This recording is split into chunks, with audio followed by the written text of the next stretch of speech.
dengan mengucapkan alhamdulillahi rabbil alamin, berselawat kepada Rasulullah dengan mengucapkan Allahumma salli ala sayyidina Muhammad wa ala ali sayyidina Muhammad, Allahumma salli wa sallim wa barik alaih. Yang sama-sama kita hormati Bapak Ketua beserta seluruh pengurus Masjid Al-Qalam, hadirin hadirat, muslimin muslimat, alim ulama, cerdik pandai, tokoh masyarakat. InsyaAllah kita semua dimuliakan Allah subhanahu wa ta'ala. Amin ya rabbal alamin. Judul kita subuh ini sebagaimana tertulis, untuk apa kita hidup. Itulah agaknya yang dibicarakan ibu-ibu di atas sampai ribut betul. Untuk apa kita ini hidup? Pertanyaan ini tidak bisa dijawab oleh akal manusia. Makanya Sokrates, seorang filosof dulu Yunani, berkata, untuk menjawab mengapa kita hidup, perlu hidup 500 tahun lamanya. Tak cukup umur berpikir untuk apa kita hidup. Sampai akhirnya karena tidak sanggup akal itu menjawab, maka diutuslah Nabi Muhammad sallallahu alaihi wasallam. Mata saya hanya bisa melihat apa yang ada dalam masjid ini saja. Saya tak tahu berapa banyak jamaah di luar. Maka karena mata ini terbatas, saya ini manusia yang lemah. Telinga juga hanya bisa mendengar apa yang dibicarakan sekeliling dan atas saja. Apa yang dibicarakan orang di luar sana saya tak tahu. Maka saya manusia yang lemah. Akal juga begitu, tidak bisa menangkap saya ini habis mati nanti mau kemana. Maka saya manusia lemah. Allah maha tahu, maka dia kirimlah salah satu makhluknya ingin menjelaskan kau untuk apa, sedang di mana dan akan kemana. Dan makhluk itu bernama Nabi Muhammad sallallahu alaihi wasallam. Untuk apa hidup? Langsung dijawab, wa ma khalaqtul jinna wal insa illa liya'budun. Tidak ada makhluk yang kuciptakan, baik jin maupun manusia, kecuali untuk beribadah. Cara beribadahnya bagaimana? Langsung dijawab, wa ma arsalnaka illa rahmatan lil alamin. Bagaimana cara perbuatannya? Langsung dijawab, laqad kana lakum fi rasulillahi uswatun hasanah. Maka Al-Quran itu menjawab pertanyaan-pertanyaan. Yas'alunaka 'anil mahid, mereka bertanya kepadamu tentang perempuan haid. Qul huwa adza, katakan itu kotor, tidak baik. Yas'alunaka 'anil yatama, mereka bertanya kepadamu tentang anak yatim. Yas'alunaka 'anil khamri wal maisir, mereka bertanya kepadamu tentang khamar dan judi. Yas'alunaka madza yunfiqun, mereka bertanya kepadamu apa yang mesti mereka sedekahkan. Yas'alunaka 'anil ruh, mereka bertanya kepadamu tentang ruh. Qulir ruhu min amri rabbi, katakan ruh urusan Allah subhanahu wa ta'ala. Wa ma utitum minal ilmi illa qalila, tidaklah kamu diberi pengetahuan tentang itu melainkan hanya sedikit saja. Jadi Al-Quran menjawab berbagai pertanyaan yang tak dapat dijawab oleh survei, tak dapat dijawab oleh lembaga penelitian riset. Dia menjawab apa yang tak bisa dijawab akal manusia. Pepatah Melayu berkata, kalau galah panjang sejengkal, jangan laut hendak diduga. Galah artinya bambu. Orang kalau naik rakit, bambu mesti ditanamkan ke dalam sungai. Kalau panjangnya cuma sejengkal, jangan laut hendak diduga. Itulah orang yang terlalu memaksakan akalnya, akhirnya ngomong sendiri dan senyum sendiri. Akhir puncak daripada akal adalah ngomong sendiri, senyum sendiri. Angkot lewat pun dia senyum. Na'udzubillah. Oleh sebab itu kita yang sangat rendah, hina ini mengaku lemah. Aku berserah kepada Engkau ya Allah. Berserah itu bahasa Arabnya istislam. Makanya kita ini tadi mengaku di hadapan Allah hanifan musliman. Aku condong kepada kebenaran, musliman, dan aku hanya berserah diri kepada Engkau ya Allah ya Rabbal Alamin. Makanya apa kata Allah kita ikut. Padahal ini akhir pekan, weekend, maunya santai, tapi kita ikut apa kata Allah Subhanahu wa taala. Bangun subuh ikut. Padahal ini mestinya santai di rumah, tidur-tiduran, membalaskan sakit hati hari Senin, hari Selasa, hari Rabu, hari Kamis, hari Jumat. Ini hari Sabtu, tapi justru hari Sabtu bersusah payah, berdingin-dingin di luar. Bahkan kabarnya jam 3 sudah ada yang datang ke masjid ini. Bahkan ada yang mabit di samping danau. Bayangkan itu, orang mabit di Musdalifah, yang mabit di samping danau. Oleh sebab itu maka ini apa yang membuat makhluk ini bisa begini? Itu semua adalah orang-orang yang mengerti untuk apa kita hidup. Karena hidup adalah untuk beribadah. Bangun tadi dari tidur langsung beribadah. Buka mata, ibadah pertama adalah zikir. Alhamdulillahillazi ahyana ba'dama amatana wa ilaihin nusyur. Masuk kamar mandi, tempat najis, kotor, bau, kotoran, tempat setan, tapi tetap menjadi ibadah. Dalam WC-nya pun ibadah. Dia masuk lagi ke kiri, dia katakan Allahumma inni a'udzubika minal khubusi wal khaba'is. Keluar dari kamar mandi itu ibadah juga. Dia langkah kaki kanan, dia katakan ghufranaka, ghufranaka, maafkan aku ya Allah. Mengapa dia minta maaf keluar dari WC? Karena selama di WC dia tidak menyebut Allah. Lidah yang diciptakan untuk beribadah, selama di dalam tidak beribadah, maka ibadah di dalam WC hanya hatinya saja berzikir. Tak boleh menyambut seruan azan. Terdengar suara azan masuk ke WC, Allahu Akbar, Allahu Akbar, Allahu Akbar. Oh, tak boleh. Tak boleh mengucapkan salam. Assalamualaikum, Nabi diam. Assalamualaikum, Nabi diam. 3 kali diucap, Nabi diam. Selesai keluar dari toilet, WC, barulah Nabi menjawab Waalaikumsalam warahmatullah. Karena tidak boleh menyebut nama Allah, maka minta ampun keluar dari WC. Karena lidah yang semestinya dipakai untuk menyebutmu ya Allah, berzikir mengingatmu ya Allah, tadi tak kupakai selama beberapa menit di dalam. Maka dia katakan ghufranaka. Lalu kemudian melihat wajah di cermin, mana tahu ada kotoran di mata. Jangan sampai kita berjumpa sama orang di masjid, orang senyum, kita senyum, yang disenyumkan orang kita. Maka lihat dulu baik-baik. Maka ketika melihat wajah, dia pun menjadi ibadah. Allahumma kama hassanta khalqi fahassin khuluqi. Sebagaimana kalau kau sudah perbaiki bentuk ciptaanku ini menjadi sempurna, maka perbaikilah akhlakku ya Allah. Lalu setelah itu berangkat dari rumah menuju masjid, beribadah juga. Bismillahi tawakkaltu ala Allah, la haula wala quwata illa billah. Setiap langkah kaki ke Masjid Al-Qalam ini bernilai 1 langkah menghapus dosa. Langkah kedua mengangkat derajat. Langkah ketiga menghapus dosa. Langkah keempat mengangkat derajat.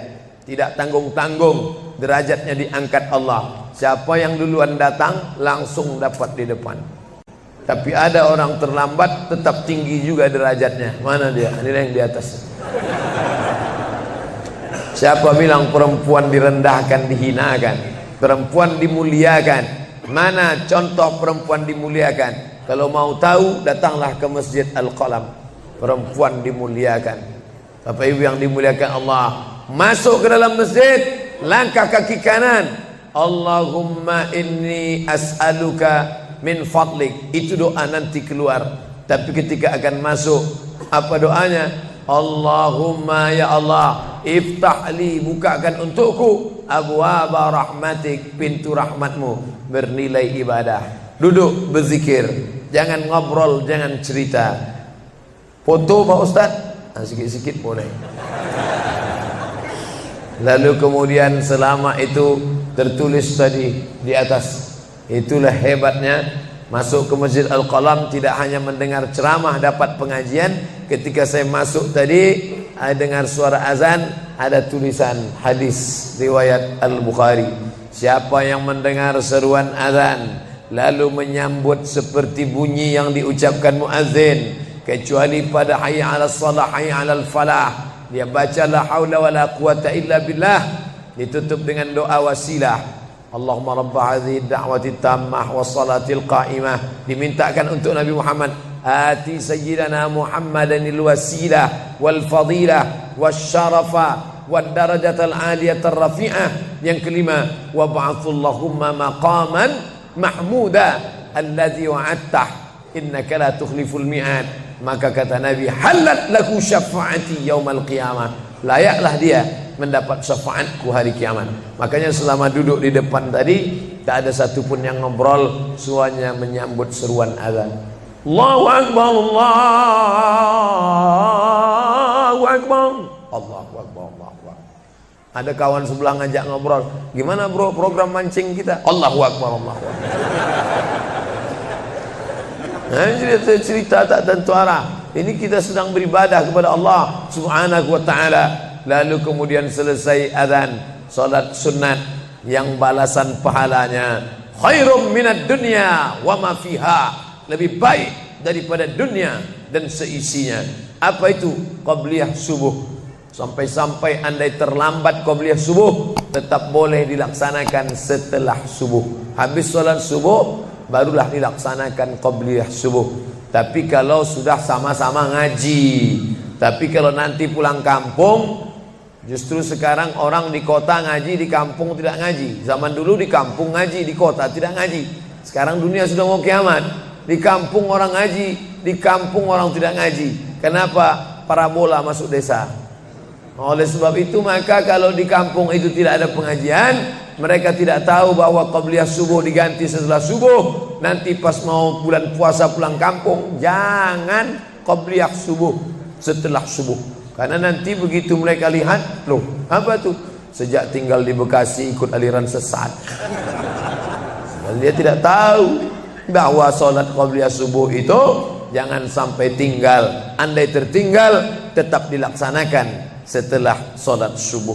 Ayatnya diatur. Ayat pertama, qul ya ayyuhal kafirun. Ayat yang kedua, qul huwallahu ahad, Allahu samad, lam yalid wa lam yulad wa lam yakul lahu kufuwan ahad.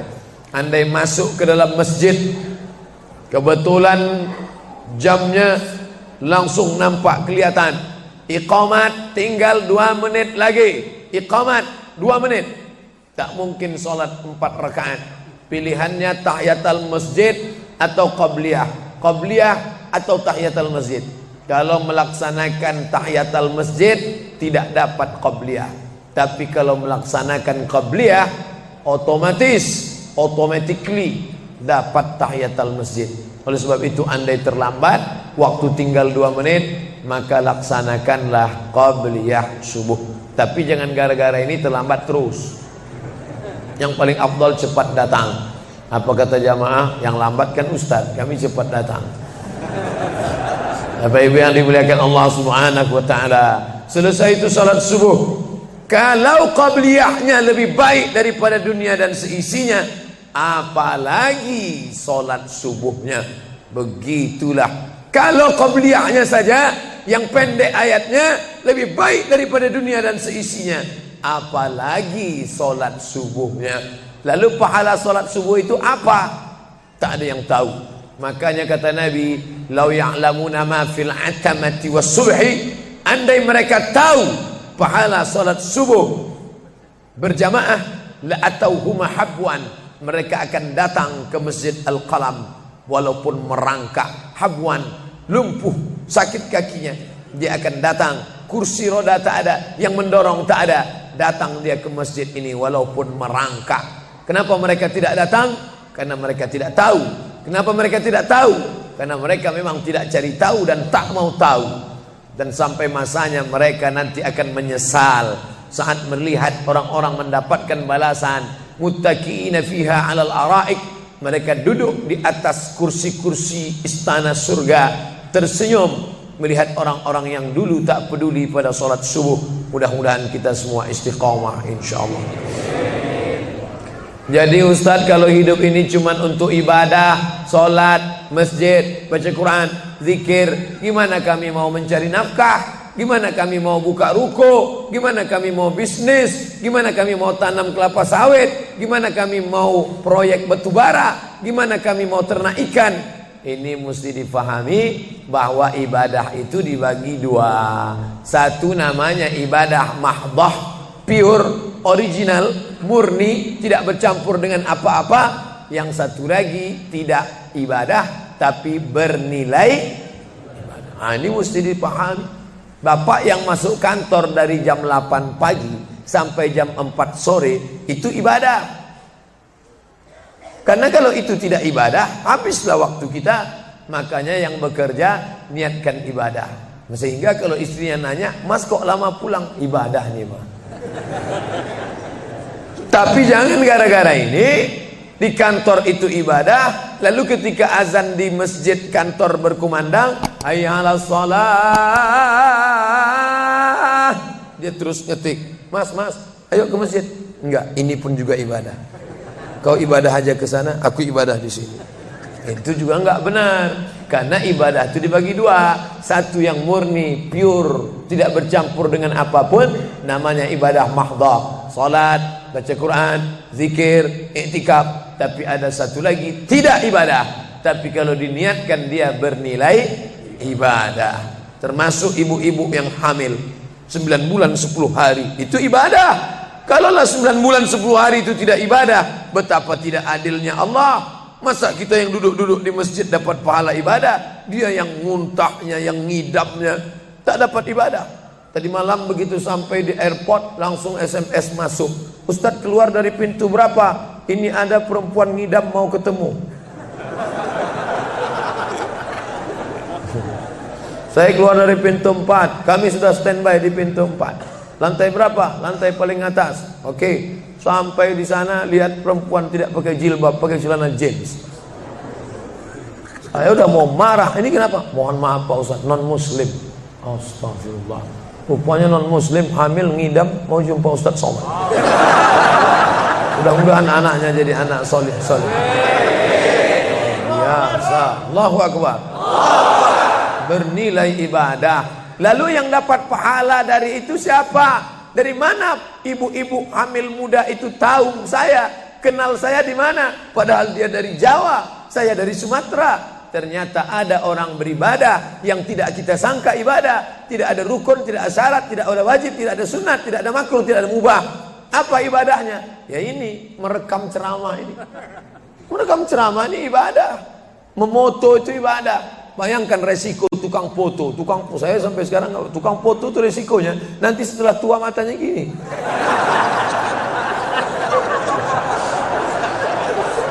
Tapi kalau mereka niatkan ikhlas untuk ibadah, maka insya Allah sehat walafiat. Ini sampai sekarang yang banyak moto-moto ustadz itu mana ada matanya tetap aja sehat. Kenapa? Karena diniatkannya untuk ibadah. Hidup ini kalau berniat ibadah tidak ada capeknya, tidak ada lelahnya. Kenapa? Karena mengharapkan balasan dari Allah. Ilahi anta maksudi wa ridhaka matlubi. Yang kumaksud hanya Engkau ya Allah, dan ridhamu lah yang kucari. Suatu ketika saya sampai di sebuah kabupaten kota, saya tanya ke Pak Bupati, "Pak, ya, kenapa Bapak buat pengajian untuk PNS hari Kamis pagi? Pagi Kamis buat pengajian tabligh akbar. Apa manfaatnya menurut Bapak sebagai pimpinan daerah?" Ternyata Ustadz Somad, kami sudah coba formula macam-macam untuk PNS ini. Pertama kami undang motivator dari Jakarta. Akhirnya di gedung hotel dengan biaya mahal. Lalu kemudian dengan infocus, suara menggelegar. Semangat, semangat, semangat. Keluar dari situ lesu. Motivatornya pulang, pegawai letoy. Akhirnya kami buat undang tentara dengan bapak polisi, baris berbaris, siap, siap. Pak polisi pulang, nggak siap lagi. Ternyata yang disentuh paling mantap bukan fisiknya, bukan matanya, bukan pakai infocus, bukan pakai suara menggelegar, tapi yang disentuh adalah hati. Dan satu yang bisa menyentuh hati itu adalah agama. Itulah makanya ibu bapak coba nanti kalau mau buat praktek, buat satu kotak, buat satu lagi kotak, ada 2 kotak. Kotak ini buat voucher namanya sumbangan. Kotak ini buat juga voucher tulisannya sodakoh.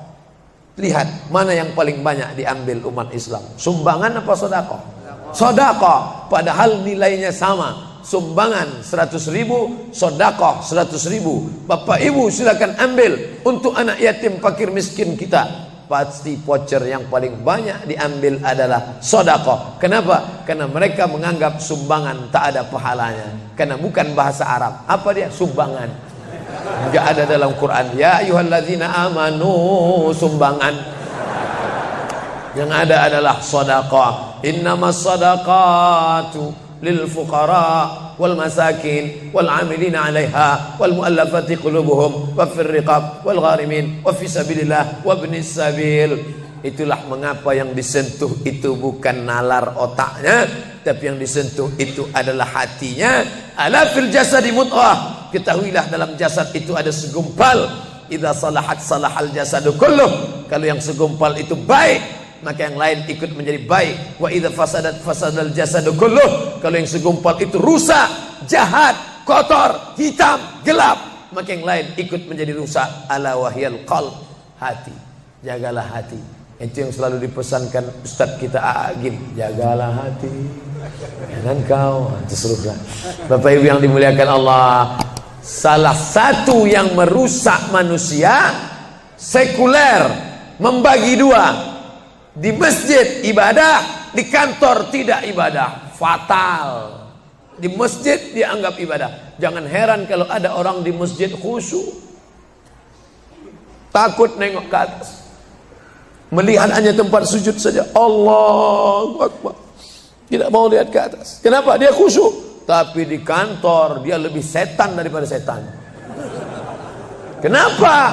Berasal dari pemahaman yang salah. Karena dia sudah bagi 2. Di masjid ibadah, di kantor tidak ibadah. Bahkan yang lebih fatal, yang kotor-kotor di kantor bisa dibersihkan di masjid. Kotor,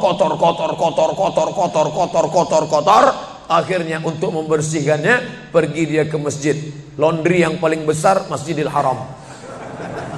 Sampai di sana nangis di pintu Ka'bah. Ya Allah, dah selesai bersih.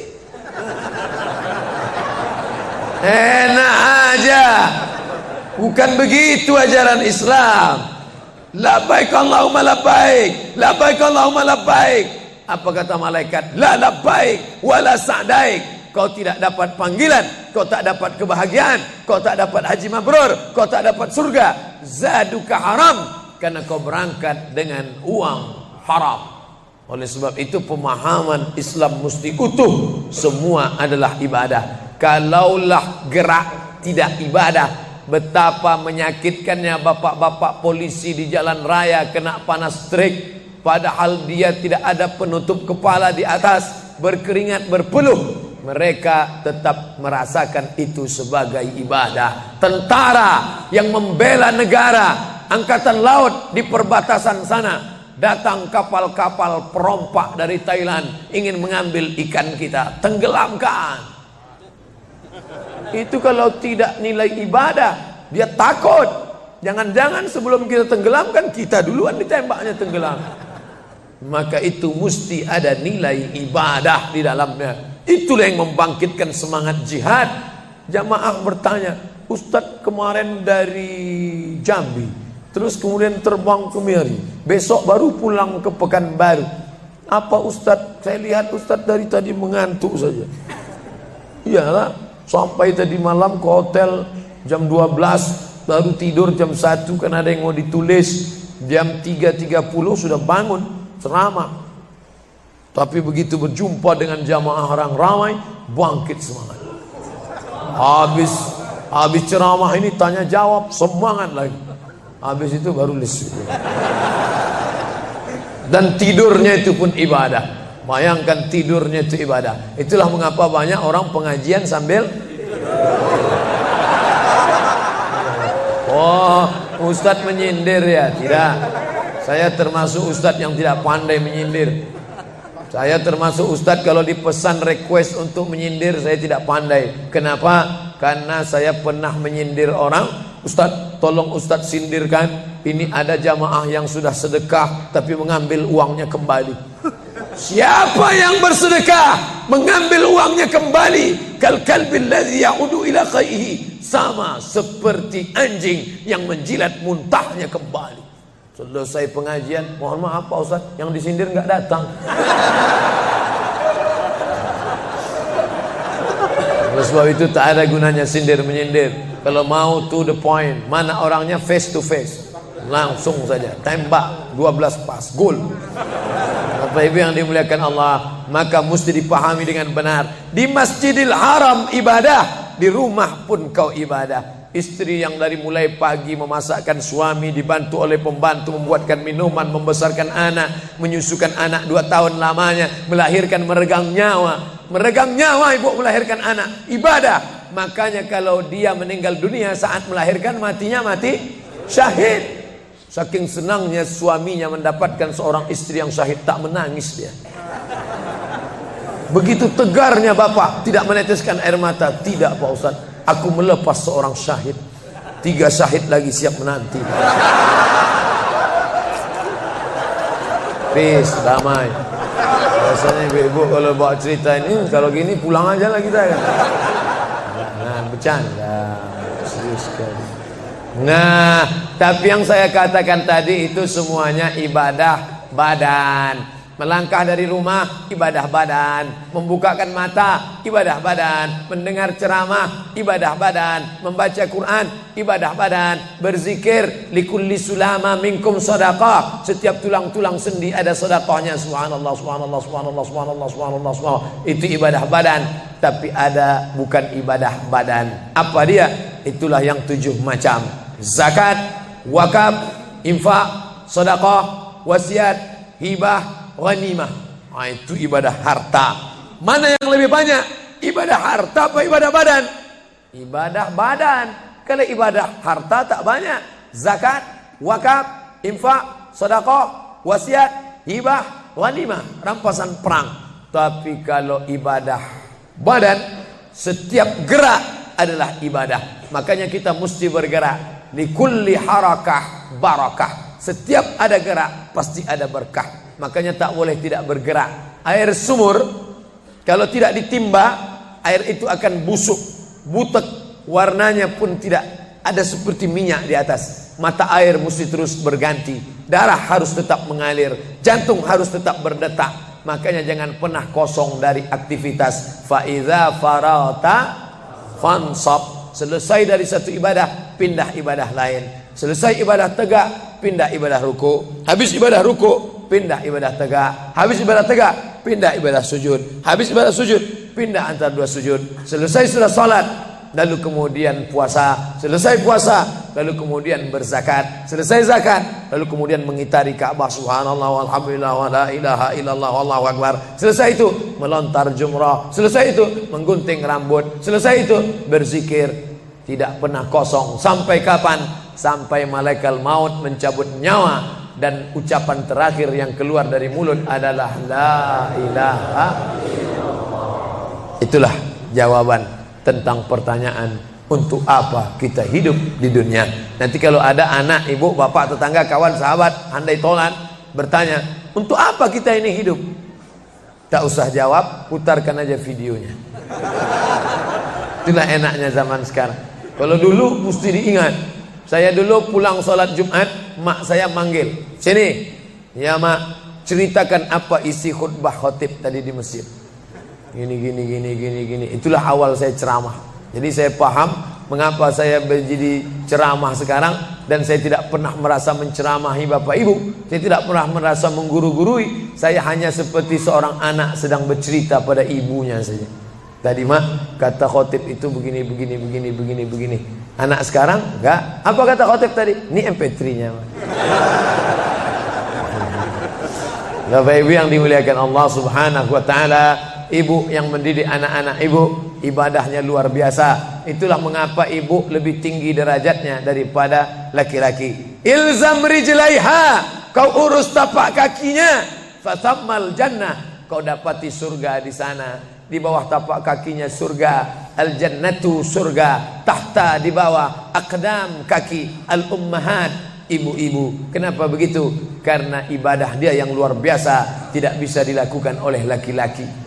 Salat kita bisa, puasa kita bisa, tawaf kita bisa, sa'i kita bisa, melontar jumrah kita bisa, tahallul kita bisa. Tapi ada yang kita tak bisa. Apa dia? Mengandung.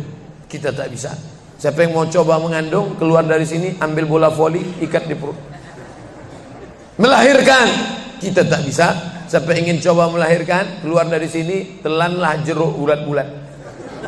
Habis itu keluarkan bulat-bulat. Menyusukan, kita tak bisa. Dan itu ibadah. Tapi bukan ibadah mahdhah. Dia tidak selevel dengan sholat, zakat, puasa, haji. Tapi ibadah ini berkualitas. Ibadah badan, sudah. Ibadah harta, sudah.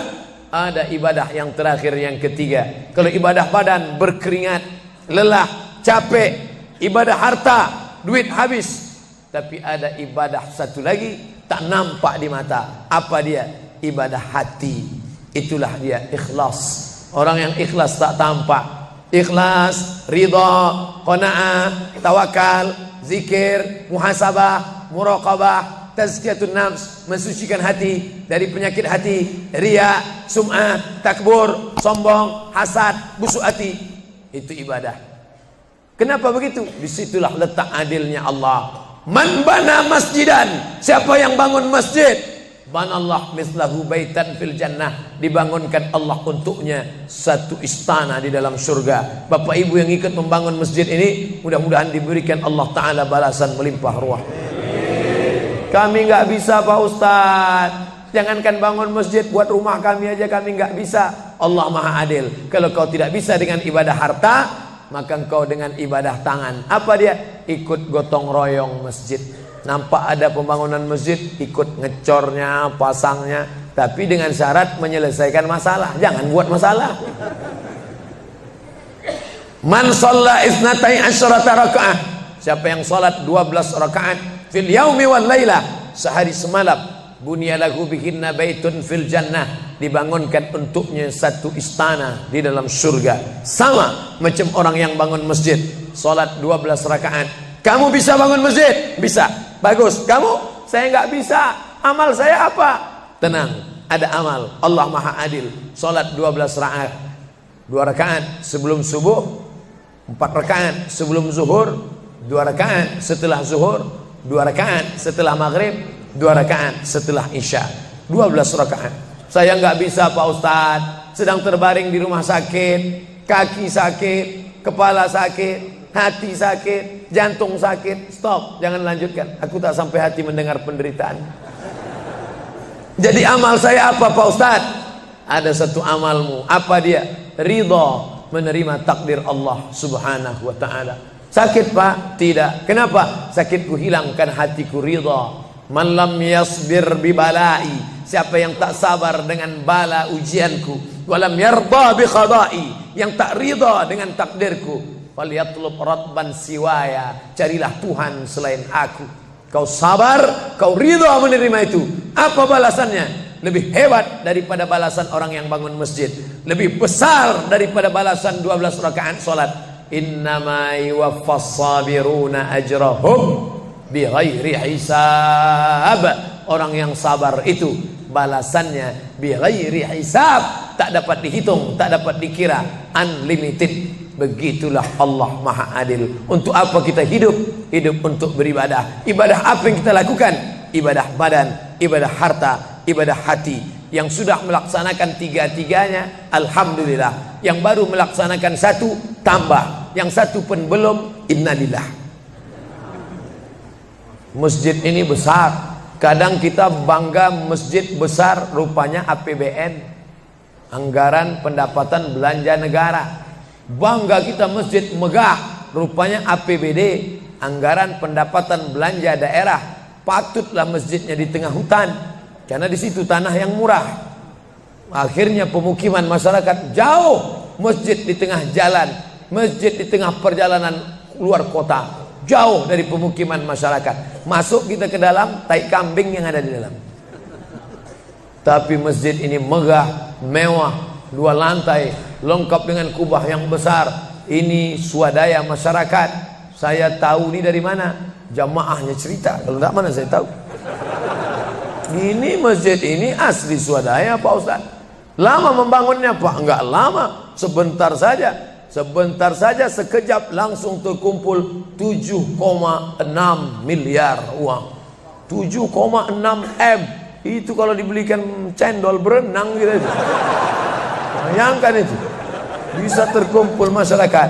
Padahal ibadah yang paling berat, ibadah harta inilah. Banyak orang kalau diajak iktikaf, banyak. Ayo kita iktikaf, ramai. Ayo kita zikir ke Az-Zikra, ramai. Jangan lupa besok zikir ke Az-Zikra, hari Ahad pertama, sekaligus acara live Damai Indonesiaku TV One bersama Ustadz Abdul Somad LCM. Tapi ada ibadah yang berat. Apa dia? Ibadah harta. Banyak orang ketika diajak muhasabah zikir malam, ya Allah, banyak dosa kami ya Allah, tapi dia susah menangis, meneteskan air mata. Tapi begitu lewat kota infak, memang menangis. Tak sampai hati melihat Bung Karno keluar dari dompet. Lewat kotak sodako infak, lama membuka dompet mencari Patimura. Nauzubillah. Mudah-mudahan kita tak termasuk golongan yang bakhil ini. Kenapa? Karena setan selalu asyaitan, setan ya'idukumul faqra, membisikkan kepakiran. Jangan beri, jangan beri, jangan beri, nanti kau susah, nanti anak kau tak makan, nanti kau dikeluarkan kerja, kau makan apa, nanti kau mau beli rumah, nanti kau mau beli tanah, nanti kau mau beli mobil, nanti kau mau beli cincin, nanti kau mau beli kamera, nanti kau mau ganti HP, uangmu tak ada. Setan selalu berbisik-bisik. Lawan setan itu. Qul a'udzu birabbinas, malikin nas, ilahin nas, min syarril waswasil khannas, alladzi yuwaswisu fi sudurin nas, minal jinnati wan nas. Hanya saja kalau yang berbisik itu setan, kita baca ayat kursi, insya Allah dia kabur. Ini yang berbisik ini kawan kita. Kita bacakan ayat kursi, hafal pula dia dari kita lagi. Tapi tak apa-apa, tetap aja bacakan. Allahu la ilaha illa huwal hayyul qayyum, la ta'khudhuhu sinatun wa la naum. Hembuskan ke wajahnya. Bapak Ibu yang dimuliakan Allah, setelah ibadah 3 ini kita lakukan, ibadah badan sudah, sholat subuh sampai melimpah ruah ke belakang. Saya dengar suara hati tadi, lapor, tenda sudah penuh, sudah melimpah ke jalan. Masya Allah. Ibadah harta sudah 7,6 M. Ibadah hati sudah, sabar, ridha, qanaah, tawakal. Tapi jangan lupa, datang merusak yang 3 ini, perkelahian, merusak ukhuwah Islamiyah. Masjid yang besar, kalau sudah kelahi di dalamnya, tinggal kelahi, tak lagi ada persatuan. Masuk masjid bukan baca doa pintu masuk masjid, malah masuk masjid ngelihat kira-kira dia di mana ya. Oh dia di sana, gua di sini lah. Oh di sini, dia di sini. Sampai akhirnya suatu hari terlambat, lupa ngelihat. Allahu Akbar, rupanya dia di samping. Jangan kelahi. Wa'tasimu bihablillah, berpegang teguhlah dengan tali Allah. Tali Allah itu apa? Al-Quran dan Sunnah. Apalagi ulama, nggak ngerti Quran, nggak ngerti Sunnah, tanya ulama. Al-ulama warasatul anbiya. Wa'tasimu bihablillah, berpegang teguh dengan tali Allah. Wala tafarraqu, jangan berpecah belah. Coba lihat bunyi ayatnya. Andai ayat itu sampai bihablillah titik sudah cukup. Berpegang teguhlah dengan cara tali Allah, cukup. Mengapa ujungnya tetap ditutup wala tafarraqu, jangan berpecah belah? Karena banyak orang yang sudah baca Quran, sudah sholat, sudah puasa sunat, tapi hatinya pecah bercabang. Galah patah boleh disambung, kaca retak boleh direkat, hati rusak kemana obat akan dicari. Oleh sebab itu kalau ada fitnah-fitnah, tabayun, klarifikasi. Jangan suudzon. Ijtanibu katsiran minaz-zan. Kepengurusan masyarakat, jamaah, sayang kebersamaan rusak. Gara-gara apa? Gara-gara nila setitik rusak susu sebelanga. Gara-gara api di dalam sekam, ada kulit padi bertimbun, di dalamnya itu ada setitik api, tiba-tiba api menyala, akhirnya semua menjadi abu, dan abu dihembus angin, tak berkesan sama sekali. Hilang 3 ibadah. Ibadah badan hilang, ibadah harta hilang, ibadah hati hilang. Gara-gara apa? Berkelahi. Ingat, setan tak pernah berhenti. Inna syaitan, setan ya isa'an ya'budahul musallun. Setan kalau sudah melihat orang sholat, dia tidak lagi goda mereka untuk menyembah, sembahlah aku, sembahlah aku, sembahlah aku, sembahlah aku. Tidak. Tapi apa yang dia lakukan? Walakin fit tahrish, menanamkan permusuhan ke dalam hati orang yang sholat. Kejaga ini. Jangan kita bertengkar gara-gara masalah khilafiyah. Saya kalau jadi imam di masjid dekat rumah saya jadi imam, saya baca kunut. Dan imam-imam dekat rumah saya itu saya pesan harus baca kunut, karena saya berpegang mazhab Syafi'i. Tapi ketika sholat di Masjid Al-Qalam, saya tidak tahu jamaah di sini pakai kunut apa tidak. Saya tidak ingin merusak kebiasaan mereka. Mana tahu mereka ikut mazhab Hambali, mana tahu mereka Muhammadiyah, saya tidak tahu. Maka ketika diminta jadi imam, Ustaz jadi imam, patuh. Saya tak mau merusak, biarlah imam tetap saja. Rupanya imam di Masjid Al-Qalam tidak baca kunut, ya saya tetap ikut sholat. Apakah perlu saya ulang sholat saya? Tidak, sholat saya sah. Karena apapun ormasmu, apapun mazhabmu, mau NU, mau Muhammadiyah, mau Perti, mau Persis, mau Al-Irsyad, mau Jamaah Tabligh, mau FPI, mau mazhab Hanafi, mazhab Maliki, mazhab Syafi'i, mazhab Hambali, semuanya sepakat sholat subuh itu wajib. Jadi yang wajib aja kita laksanakan. Adapun perbedaan teknisnya, yang satu pakai usolli, yang satu nggak pakai usolli, yang satu ngangkat tangannya ke telinga, yang satu ngangkat tangannya ke bahu, yang satu bismillahnya jahar, yang satu bismillahnya sir, yang satu ayatnya panjang, yang satu ayatnya pendek, yang satu pas mau turun sujud tangan duluan, yang satu lutut duluan, yang satu duduknya tapak kakinya duduk di tapak kaki kiri, yang satu duduknya langsung pantatnya ke lantai, yang satu telunjuknya ngangkat sekali, yang satu berkali-kali. Itu masalah teknis simple sederhana. Ada masalah yang lebih besar. Apa masalah kita yang lebih besar? Membeli tanah baru untuk buat sekolah Islam, membeli tanah baru, ruko baru untuk buat apa? 212 mat. Kita mat, orang Islam belanja di warung Islam. Alangkah indahnya selesai acara sholat subuh bersama, pengajian bersama, selesai itu belanja beras minyak goreng bersama. Serbu, sehingga bangkitlah ekonomi umat. Berapa pegawai bisa ditampung bekerja? Langsung membeli beras ke tempat-tempat tanaman masyarakat, sehingga mereka tidak menjadi korban rentenir.